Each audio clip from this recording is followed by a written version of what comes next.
आज के इस नए विश्लेषण में स्वागत है। आज हम एक बहुत ही क्लासिक कहानी के अंदर छिपे शक्ति संतुलन को गहराई से समझने वाले हैं।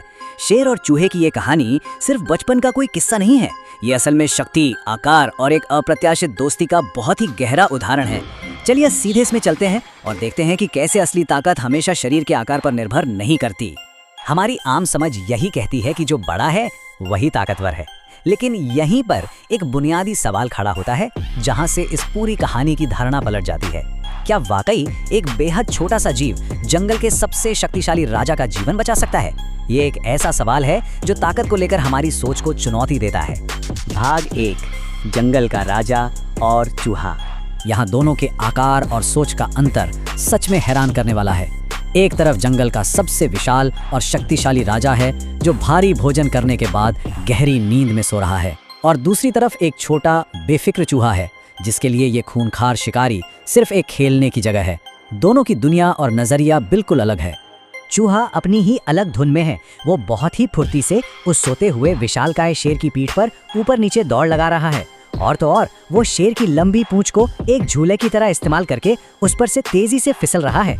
ये चंचलता सुनने में तो बहुत मजेदार लगती है, पर यही तेजी कहानी में आगे आने वाले एक बड़े तूफान का संकेत है। उसे बिल्कुल अंदाजा नहीं है कि वो किस चीज के साथ खेल रहा है, और तभी एकदम से सब कुछ बदल जाता है।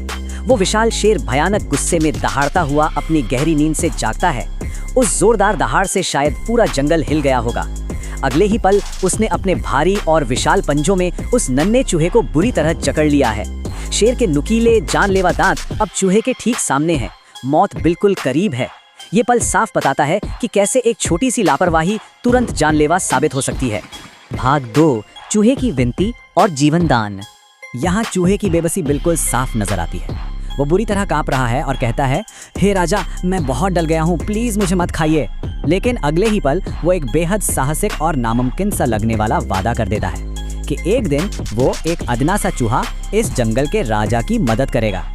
एक बिल्कुल शक्तिहीन स्थिति में होने के बावजूद ऐसा आत्मविश्वास दिखाना सच में कमाल की बात है। और इस बात पर शेर जोर से हंस पड़ता है। एक चूहा उसकी मदद करेगा, ये विचार ही उसे पूरी तरह मजाकिया लगता है। लेकिन अपनी इसी हंसी और पूर्ण श्रेष्ठता के एहसास में आकर वो अपना पंजा खोल देता है और चूहे को आज़ाद कर देता है। यहाँ ये समझना बहुत ज़रूरी है कि शेर की ये दया किसी विश्वास पर आधारित नहीं है, बल्कि ये उसके भारी अहंकार का नतीजा है। उसे लगता है कि ये छोटा सा जीव उसका क्या ही बिगाड़ लेगा। ये इस बात का सबसे बढ़िया उदाहरण है कि शेर की दया बिना किसी शर्त के नहीं थी। वह साफ तौर पर कड़ी चेतावनी देता है कि तुम भाग्यशाली हो मेरे दोस्त, मैंने अभी खाना खाया है, अब जाओ और फिर से कभी भी मेरे साथ पंगा मत लेना। ये ताकत का एक खुला प्रदर्शन है। जान इसलिए बची क्योंकि शेर का पेट भरा था, और ये चेतावनी है कि अगली बार गलती की सजा सिर्फ मौत होगी। भाग 3, शिकारियों का खतरनाक जाल। चलिए शिकारियों के इस हमले को तार्किक रूप से समझते हैं। उन्होंने बिना किसी शोर के कितनी शातिर योजना बनाई। उन्होंने चुपचाप जाल बिछाया, पेड़ के पीछे छिपकर इंतजार किया, और जैसे ही शेर वहां आया बस एक रस्सी खींच दी। ये दिखाता है कि कैसे थोड़ी सी चालाकी और एक सटीक योजना से जंगल के सबसे शक्तिशाली जीव को भी कुछ ही पलों में पूरी तरह असहाय किया जा सकता है। इस मंजर को अगर ध्यान में लाएं तो वो विशाल शेर अब मोटी रस्सियों में बुरी तरह उलझ चुका है। वो गुस्से और हताशा में जोर जोर से दहाड़ रहा है। उसकी आवाज़ें पूरे जंगल में गूंज रही हैं, लेकिन सब बेकार है। वो जितना छटपटाता है जाल उतना ही और कस जाता है।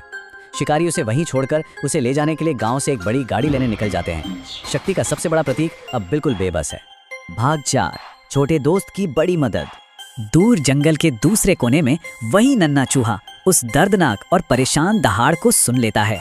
उसे तुरंत समझ आ जाता है कि जंगल का राजा किसी भारी मुसीबत में है। बिना एक भी पल गंवाए वो पूरी तेजी से उस दिशा में दौड़ पड़ता है। ये दृश्य चूहे की फुर्ती और अपने वादे के प्रति उसकी वफादारी को बिल्कुल साफ तौर पर सामने लाता है। ये पूरी कहानी का एक बहुत ही शक्तिशाली क्षण है। सोचिए, एक इतना छोटा जीव जंगल के सबसे खूंखार जानवर को ढाढ़स बना रहा है।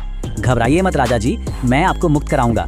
ये संवाद सीधे सीधे इस बात का प्रमाण है कि हौसला और आत्मविश्वास किसी भी शारीरिक आकार से बहुत बड़ा होता है, और यहीं से असली बचाव शुरू होता है।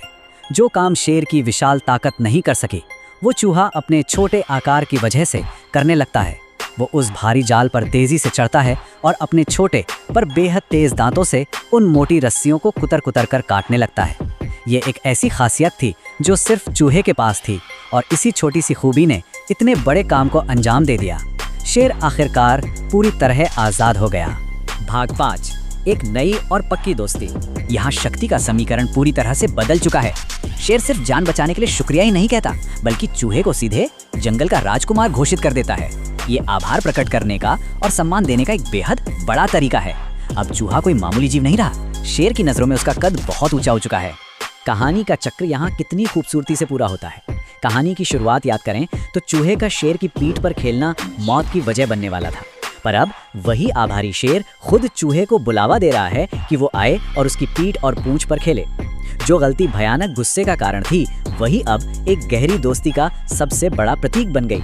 जब वे क्रूर शिकारी अपनी बड़ी गाड़ी लेकर वहां लौटते हैं तो उन्हें एक ऐसा दृश्य दिखता है जिसकी उन्होंने कल्पना भी नहीं की होगी।